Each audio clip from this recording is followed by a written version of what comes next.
చెప్తూ ఉంటాయి అన్నట్లు. సో, ఇవన్నీ పాజిటివ్ అన్నట్లు. పాజిటివ్ ఫీడ్‌బ్యాక్ అన్నట్లు. సో, పాజిటివ్ ఫీడ్‌బ్యాక్ మనల్ని ఏం చేస్తదంటే దానిలో ఎంగేజ్ అని చేస్తదన్నట్లు. ఎంగేజ్ చేయగలుగుతది. సో, సపోజ్ నువ్వు రోడ్ పైన ఉన్నావు. నీకొక ప్లేస్‌కి వెళ్ళాలి. నీకు తెలియట్లేదు. సో, నీకు అడ్రెస్ బాగా చెప్తారు. ఎప్పుడు? నీ బిహేవియర్ బాగా ఉన్నప్పుడు. సో, వాళ్ళు నీకెలా అంటే నీకు చెప్పాలనిపించాలి. సో, అలా అడగాలి వాళ్ళని.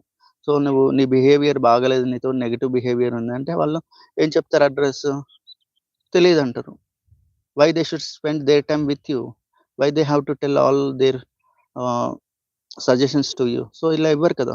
సో, అందుకు negative feedback and positive feedback 2 ఉంటాయి. బిహేవియర్ కూడా 2 ఫీడ్‌బ్యాక్స్ అనేది ఉంటాయి.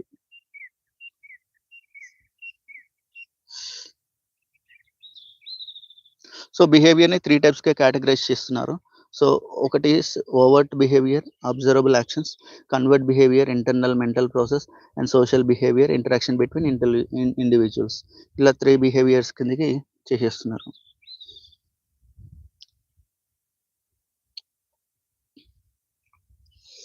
సో, ఈరోజు ఒక question, what is psychology? So, psychology అనేది అంటే ఏంటి? మీకేమైనా తెలిస్తే కామెంట్‌లో తెలియజేయండి. సో, నా కమ్యూనిటీ ట్యాబ్‌లో ఇది ఇస్తాను. సో, అక్కడ గూడా మీరు తెలియచేయగలరు. What is psychology? సో, ఇంకొకరు అంటున్నారు, what is bad social behaviour అని అంటున్నారు. సో, ఇవన్నీ ఏంటంటే dissocial behaviours. So, anti social behaviours sometimes called dissocial behaviours. Actions which are considered to violate right of others, harm harm others by committing crime or nuisance. So, ఇది కూడా ఒకటి social behaviour కిందకి వచ్చేస్తది అన్నట్లు. So, ఇది ఉండకూడదు అన్నట్లు. So, మంచి బిహేవియర్ ఉండాలి. సో, స్టూడెంట్‌కి ఎలా బిహేవియర్ ఉండాలి? సో, స్టూడెంట్‌కి ఎలా బిహేవియర్ ఉండాలంటే, సో, అతను ఇన్‌ఫ్లూయెన్స్ అయ్యే ఫ్యాక్టర్స్ చాలా వరకి చూడాలన్నట్లు. సో, సపోజ్ ఒక స్టూడెంట్ ఉన్నాడు. సో, అతనికి కావాల్సినవే చూడాలన్నట్లు. ఇప్పుడు సపోజ్ చూడాలి అంటే బుక్స్ ఉంటాయి సపోజ్. సో, అతనికి కావాల్సిన బుక్స్ అన్నీ తెచ్చుకొని చూడాలి. లేదు, స్టూడెంట్ ఉంటే ఆహ్, చాలా వరకి అతను ల ఎ ఎ అతని ఎనర్జీ మొత్తం నాలెడ్జ్ కిందకి కన్వర్ట్ చేసేసుకోవాలి. సో, అట్‌లీస్ట్ లైక్ 2 అవర్స్ చదువుకున్నాడంటే okay. 10 minutes or 15 minutes relax తీసుకోవాలి. సో, ఇలా ఒక్కొక్కటి చేయాలి. కానీ కంప్లీట్‌గా అతని బిహేవియర్ మొత్తం ఓన్లీ ఎంటర్‌టైన్‌మెంట్ కూడా పెట్టకూడదు. అది కూడా ఒకటి. సో, మనం చాలా వరకు ఇన్‌ఫ్లూయెన్స్ అవుతాం. సో, మనం రోడ్ పైన వెళ్తుంటాం మనం. మన పనేదో మనం చూసుకుంటూ వెళ్ళాలి. So, many things will happening on the road. We have to ah, make their decision we have to move on. So, ఇప్పుడు నేను స్కూల్‌కెళ్తున్నా. పక్కన క్రికెట్ ఆడుతుంటారు. సో, నేనప్పుడు ఏమైతది, స్కూల్ వెళ్ళడం నా లక్ష్యం. క్రికెట్ ఆడడం అనేది కాకూడదు. సో, మన బిహేవియర్ అనేది చేంజ్ అవ్వొద్దు అక్కడ.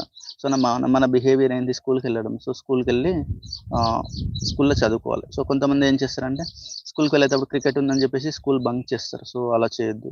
School in the sense anything, college or anything. So, ఇది one of the factor. So, cricket ఎప్పుడు ఆడాలి, సాటర్‌డే, సండే ఈవినింగ్. సో, అలా. సో, మన బిహేవియర్ అనేది సో, అలా థింక్ చేయాలన్నట్లు. సో, ఇది వన్ ఆఫ్ ద ఎగ్జాంపుల్ నేను చెప్పాను. మీకేమైనా ఎగ్జాంపుల్స్ ఉంటే నాకు ఇక్కడ సజెషన్స్‌లో ఇవ్వగలరు. నేను కూడా మీతో మాట్లాడతాను. మీతో ఫీడ్‌బ్యాక్ తీసుకుంటాను. So, there are 5 keys for behavior. Okay. One is trust, conflict, commitment, accountability, results. ఇవన్నీ ఉంటాయి. సో, మనం ఏదైనా సపోజ్ మనం సపోజ్ ఈ 5 టైప్స్ ఆఫ్ ఈ types of key key key behaviours అంటాం మనం. ఓకేనా? సో, ఎవరినైనా మనం పరిశీలించినప్పుడు సో, ఇవన్నీ చూస్తాం అన్నట్లు. మనం ఏదైనా సపోజ్ ఓకే. ఇతను మంచివాడా, చెడ్డవాడా అని అనుకున్నప్పుడు ఆహ్, మనం జస్ట్ ఏం చూస్తాం, అతనితో మాట్లాడితే తెలిసిపోద్ది. ఏమైనా అడుగుతాం మనం. ఇది ఇవ్వండి అని అడుగుతాం. సో, అది ఇవ్వలేదు అంటే మంచివాడు. అది ఇవ్వలేదు అంటే చెడ్డవాడు. సో, ఇలా కాదు సంథింగ్. వాట్ ఈస్ చెడు means something is doing harm. At the time చెడు అనేది ఉంటది. సో, మనం డబ్బులు అడుగుతాం. అతను ఇవ్వడు. సో, డబ్బులు ఇవ్వనంత మాత్రాన అతను చెడ్డవాడు కాదు గదా! So, we should not decide our self. There are some of the key factors are there. So, మీరు మనిషిని ఎలా డిసైడ్ చేస్తారో నాకిక్కడ చెప్పండి. నేను కూడా తెలుసుకుంటాను. So, I am expecting few answers from you. ఒక మనిషి మంచివాడు, చెడ్డవాడు అని ఎలా డిసైడ్ అయితారు? ఏం కీ ఫ్యాక్టర్స్ ఉంటాయి? సో, నేను మాత్రం అంత ఈజీగా నేను జడ్జ్ చేయడం నా వల్ల కాదు. So, I will be telling each and every one is my friend. All are my friends only. So, బిహేవియర్‌కి మనకి రేటింగ్ ఇస్తే 1, 2, 3, 4, 5 రేటింగ్ ఇస్తే మన బిహేవియర్ ఆహ్, ఎందులో ఉండాలి అంటే మాక్సిమం 4 అండ్ 5లో ఉండాలి. సో, కొన్నిసార్లు మనం ఏందంటే, మనం ఏదో లోకంలో ఉంటది. అప్పుడు ఓహ్! నేను చూడలేదు అంటాం. సో, అలా, అలా కొన్నిసార్లు